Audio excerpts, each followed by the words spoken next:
নমস্কার বন্ধুরা, বর্ণস ডায়েরি চ্যানেলে সকলকে আরও একবার স্বাগত জানাই।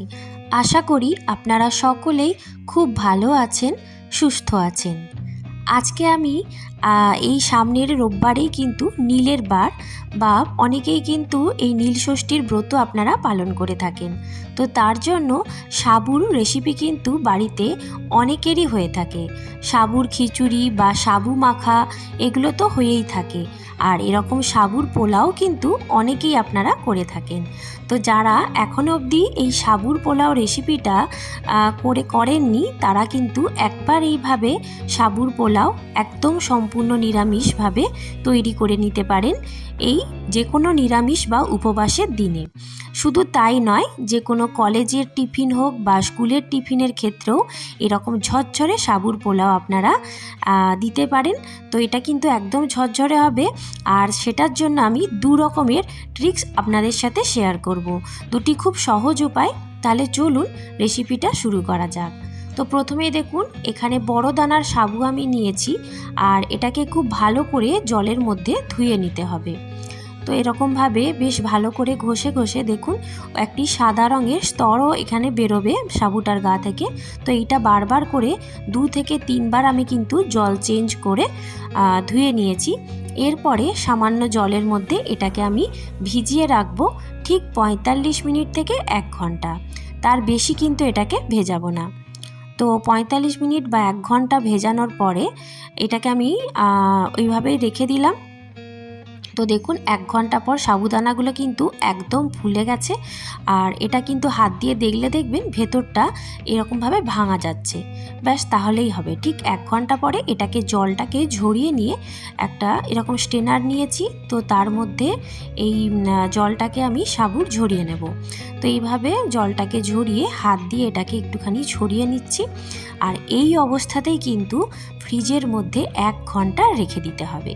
তাহলেই দেখবেন এক্সট্রা যে জলটা আছে সেটা একদম শুকিয়ে যাবে, আর বেশ ঝরঝরে হবে এই সাবুর পোলাও।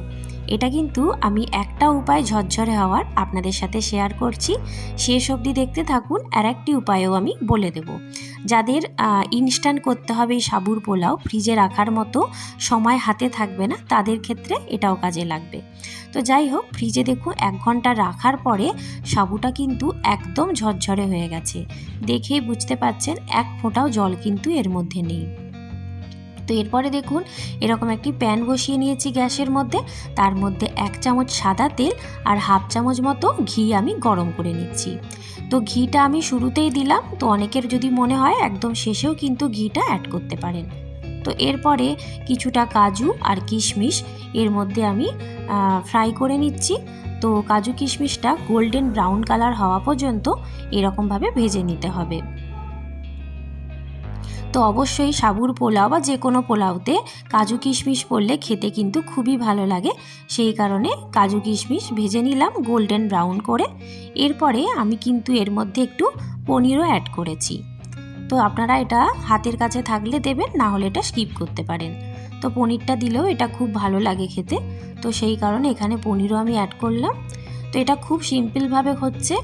আর তো পনিরটাও দেখুন হালকা একটু কালার ধরলেই কিন্তু তুলে নেব, একদমই বেশি ভাজবো না, কারণ পনিরটা বেশি ভাজলে কিন্তু শক্ত হয়ে যাবে, তো সফট থাকবে না। সেই কারণে একদম লো ফ্লেমে হালকা একটুখানি নাড়াচাড়া করে নিয়েছি। তো এরপর দেখুন ওই তেলের মধ্যে গোটা জিরে ফোড়ন দিচ্ছি। তো এটাকে একটু নাড়াচাড়া করার পরে গোটা গরম মশলা, এলাচ, দারচিনি আর একটা লবঙ্গ ফোড়ন দিলাম।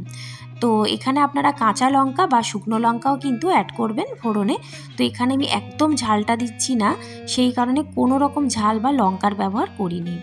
আর হাতের কাছে আমার গাজর, ক্যাপসিকাম, বিনস এই সবজি ছিল, আমি তাই দিয়েছি। তো আপনাদের কাছে এক্সট্রা কিছু সবজি থাকলে আপনারা সেটাও এখানে অ্যাড করতে পারেন। তো এরপরে একটুখানি স্বাদ মতো নুন আর হলুদ দিয়ে এটাকে একটু হালকা করে নাড়াচাড়া করে কিছুক্ষণের জন্য ঢেকে দেব, যাতে সবজিগুলো হালকা একটু ভাজা হয়ে যায় বা সেদ্ধও হয়ে যায়।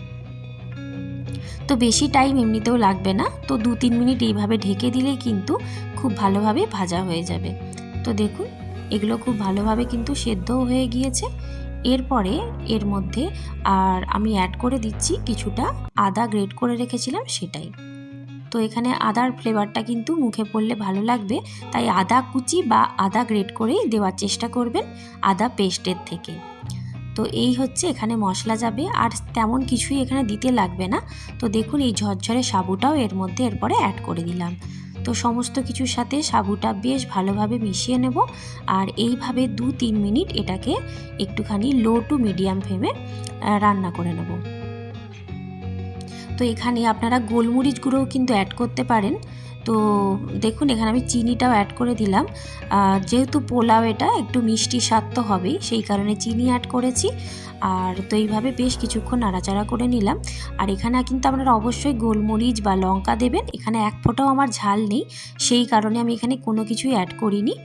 তো এইভাবে দেখুন নাড়াচাড়া করতে করতে সব শেষে আমি কাজু, কিশমিশ আর পনিরটাও অ্যাড করে একটু খুব ভালোভাবে মিশিয়ে নিলাম।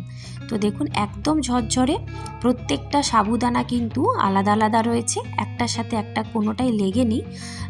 তো আর একটা উপায় বলে থাকি যে যদি ফ্রিজে রাখার মতো হাতে সময় না থাকে, তাহলে কিন্তু একদম শেষ পর্যায়ে চিনেবাদাম গুঁড়ো করে যদি সাবুর মধ্যে আপনারা মিশিয়ে দেন, তাহলেও কিন্তু সাবুটা বেশ ঝরঝরে হয়ে যাবে।